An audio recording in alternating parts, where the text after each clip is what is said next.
bienvenue dans le cours numéro 2 sur Photoshop.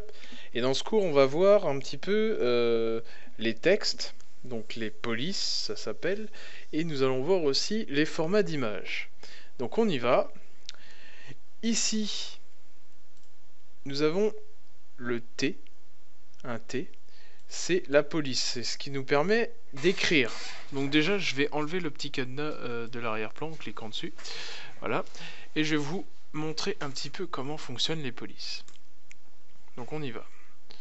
J'ai cliqué sur le blanc de ma zone de travail et ça m'a créé un calque de police. Donc c'est la police. Et on va pouvoir écrire quelque chose comme hello les amis par exemple. Là-haut, j'accepte. Et maintenant, en allant ici, là, sur l'espèce de petite croix, je peux, en cliquant sur ma police, en restant cliqué, je peux la déplacer là où j'en ai envie, en fait. Une petite astuce, par exemple, si je veux la mettre au milieu automatiquement, je clique sur ma police, je fais CTRL, et je clique sur l'image principale, donc celle tout en bas. Et là, vous restez appuyé sur CTRL pour sélectionner les deux en gros. Là, vous allez pouvoir l'aligner par exemple horizontalement, hop, et verticalement. Comme ça sera au milieu. Vous pouvez un petit peu tester tout ce qu'il y a. Donc moi je la mets au milieu, bien au milieu. Voilà, je reviens sur ma police. Je reviens sur le T. Et là, je vais pouvoir par exemple modifier juste le hello. Je le sélectionne en restant appuyé. Et je vais aller sur la police là-haut. Enfin, sur la couleur, pardon. Et je vais mettre par exemple du jaune. Maintenant, je clique ailleurs. Et là, on voit que le hello est devenu jaune. Et je peux faire ça avec toutes les lettres, tous les mots. Pour donner un petit style. Voilà, hello les amis, vous voyez, ça fonctionne nickel. Ensuite, je peux modifier la police. Donc, je vais sélectionner... Ah, je fais une petite erreur. Je vais sélectionner hello, et là, je vais pouvoir modifier la police. Donc, la police, c'est la forme du texte. Je vais par exemple choisir sample. Je peux faire pareil avec ami, par exemple. Je vais lui donner sample. Excusez-moi, c'est pas sample. La police, c'est là. Sample,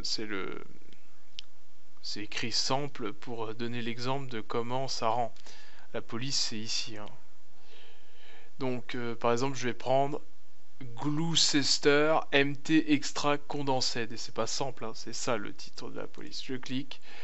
Et là, on a une police différente. Après, si vous voulez une police particulière, par exemple d'un film, on va aller sur Dafont. Voilà, dafont.com. Là, vous pouvez télécharger des polices. Par exemple, je veux la police de, je sais pas, une police Pokémon, par exemple. Pour ceux qui connaissent, police Pokémon, vous voyez, hop, celle-là. Je clique sur télécharger ici.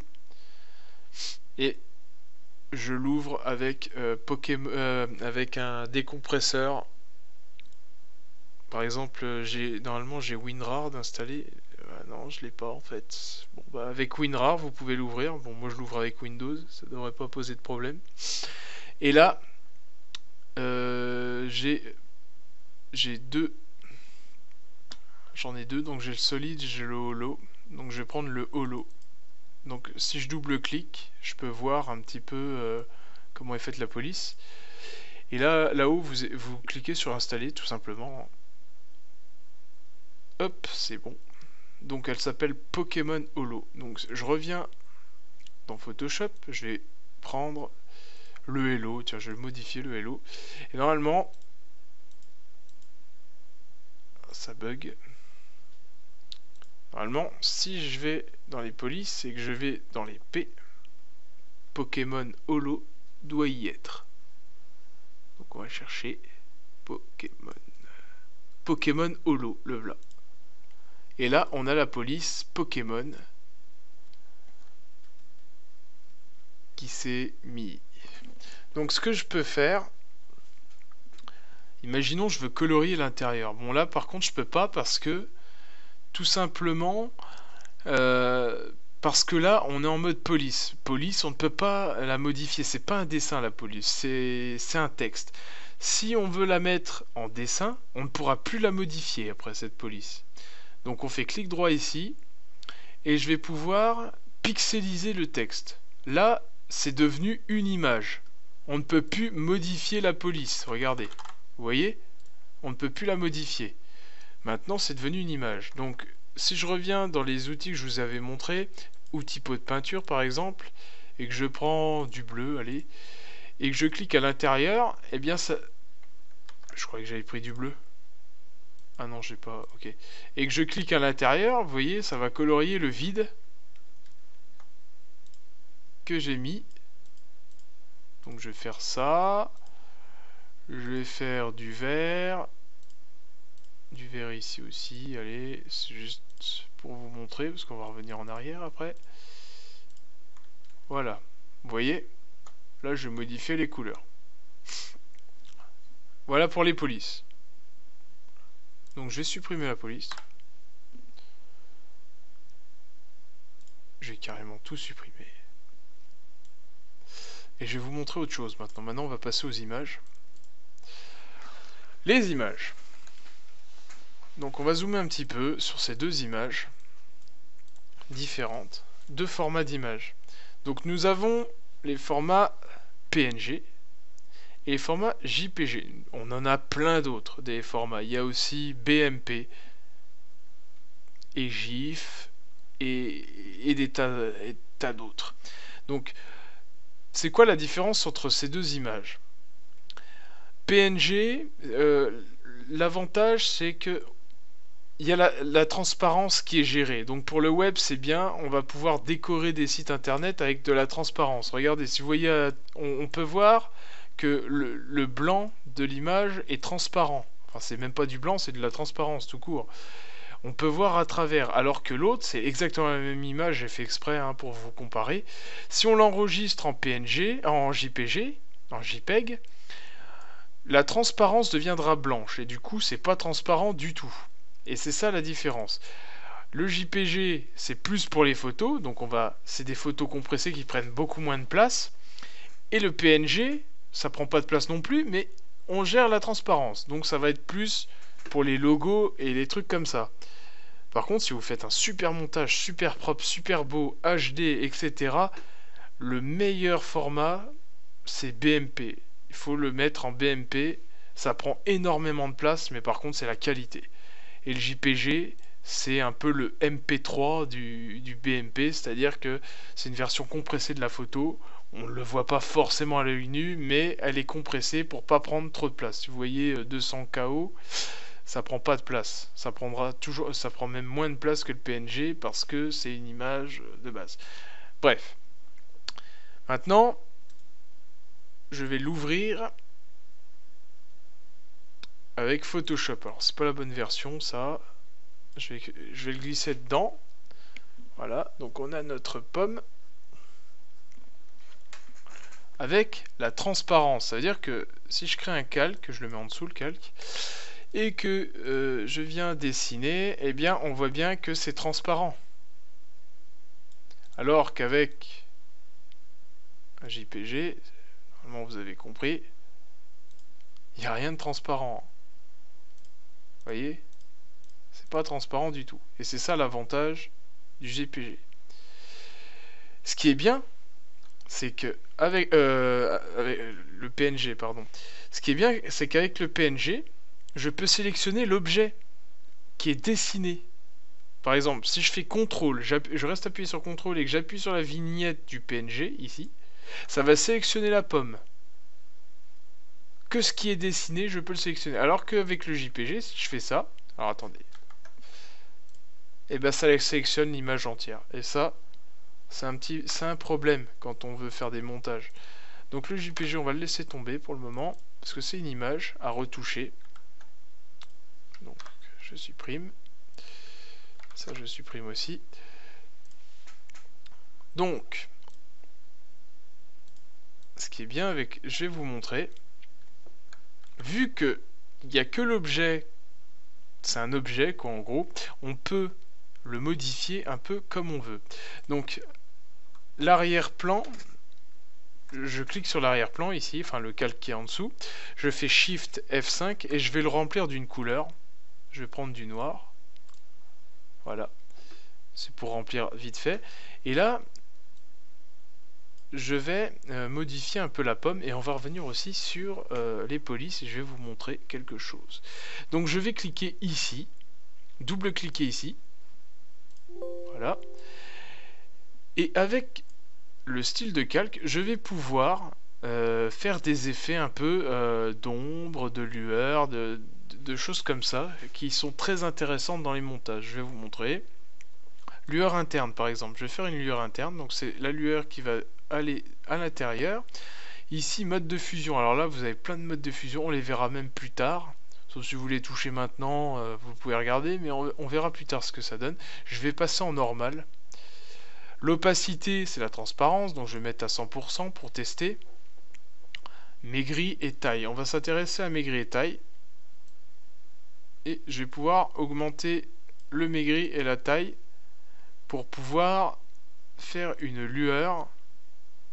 Vous voyez, je vais baisser l'opacité. On va essayer de régler un peu comme on veut. Vous voyez, on peut aussi prendre le centre, hein, ça peut partir du centre, cette luminosité, vous voyez. Moi je prends le contour. Je peux aller sur lueur externe pour terminer un petit peu cette lumière qui va vers l'extérieur, parce que là ça fait un trait, ça fait pas super beau, donc je reviens sur normal, opacité 100%, grossi, vous voyez, hop, pour donner l'impression que la pomme est miraculeuse, vous voyez. Et il y en a plein, il y a ombre portée aussi. Bon, ombre portée sur du noir, ça va être un petit peu compliqué, hein. On va rien voir du tout. Ombre interne, voilà. Vous pouvez... Produit, c'est bien pour l'ombre. Produit, vaut mieux, si vous faites une ombre, laissez produit. On verra plus tard aussi pourquoi. Donc, on peut choisir d'où vient le soleil. Donc le soleil, il peut venir de là-haut, vous voyez. Bon là ça fait pas super réel. Pourquoi? Parce qu'il faut tout régler. Il faut lui donner une taille, un maigri un peu moins puissant et une opacité, voilà. Voilà, et on règle un petit peu comme on veut. Et là on arrive à faire un petit peu d'effet, vous voyez. De toute façon on va voir dans un tuto, enfin dans un cours juste après. On va créer un univers de zéro, sans image, et vous verrez qu'on peut qu'on fait des choses magnifiques. Donc on peut faire exactement la même chose avec du texte. Donc pomme. J'ai oublié de vous montrer, vous sélectionnez pomme et vous pouvez aussi modifier la taille qui est ici. Je modifie la taille. Vous pouvez aussi modifier d'autres choses, hein. Je ne sais pas si vous avez vu. On peut modifier comment que c'est placé, mais là c'est surtout pour les textes. Par exemple, si je fais ça,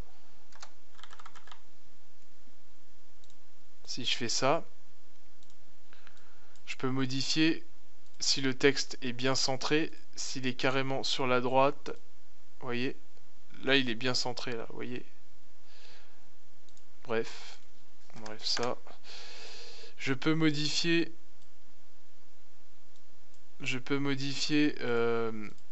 s'il est italique.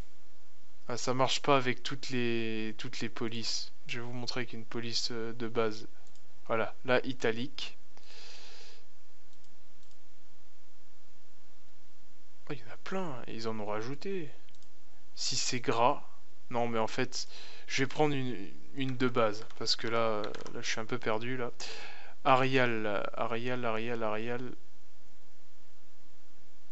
Ah ouais, c'est le nouveau Photoshop que comme ça. Voilà, italique. Là, on a le black, donc gras. Bold italique, ça fait les deux. Vous voyez? Là, vous pouvez toucher un petit peu à tout. On va rester sur le normal. Pomme, donc je vais mettre pomme, voilà, bien centré. Donc comme je vous l'ai dit, hein, pour centrer, vous cliquez sur votre police, vous allez sur l'image principale tout en bas, avec contrôle, ça sélectionne les deux, et vous allez pouvoir le mettre bien au milieu, vous voyez, en cliquant là, bien au milieu là, mais moi je le veux en bas. Hein. Ce que vous pouvez faire, si vous avez cliqué là, vous appuyez sur vos flèches, moi j'appuie sur le haut, ah attendez, juste en cliquant, vous cliquez que sur l'objet que vous voulez bouger, et vous cliquez haut, bas, gauche, droite, alors moi je vais monter, voilà, je le mets à peu près là, vous cliquez, vous double-cliquez ici, et puis vous faites pareil que sur la pomme, hein. Vous pouvez mettre une lueur, vous pouvez changer la couleur entièrement normalement, incrustation de couleur, vous voyez, donc par exemple je vais la mettre bleu, comme ça, voilà, l'opacité, donc la couleur bleue, son opacité. Vous pouvez mettre des contours, donc je peux mettre un contour jaune avec la taille du contour. Enfin là c'est un contour vers l'intérieur, si vous faites vers l'extérieur, là ça fait autre chose. Voilà. On a une lueur externe, non, non c'est interne ça. Lueur externe on peut faire avec une couleur bleutée par exemple, extérieur, voilà, avec une... Ah on est sur contour là, ouais je me disais la lueur elle est bizarre. Lueur externe avec un contour ah c'était pas mal, attends violet c'est bien ça, voilà, donc on peut modifier, après à vous de voir. Lueur interne, il y a plein de choses, hein. Il y a même des motifs, on verra plus tard, hein, les motifs on peut rajouter des trucs, alors là ça se voit pas trop, on verra plus tard pour les motifs, on va pas s'embêter avec ça, il y a le satin etc. Une autre chose, pour copier un style de calque. Par exemple, là j'ai fait un style de calque, donc lueur violette, etc. Et je veux par exemple que la pomme, bah, elle devienne ce style de calque. J'ai envie que ce soit le même style. Bah, vous allez là, vous appuyez sur Alt, vous restez appuyé sur Alt, vous appuyez sur le... vous cliquez en fait avec le bouton gauche et vous faites glisser l'effet, vous voyez c'est marqué effet, vous le faites glisser. Non, en fait, c'est le contraire. C'est la pomme que je voulais mettre sur le... Enfin, le texte que je voulais mettre sur la pomme. Vous faites pareil, Alt, et vous faites glisser sur la pomme.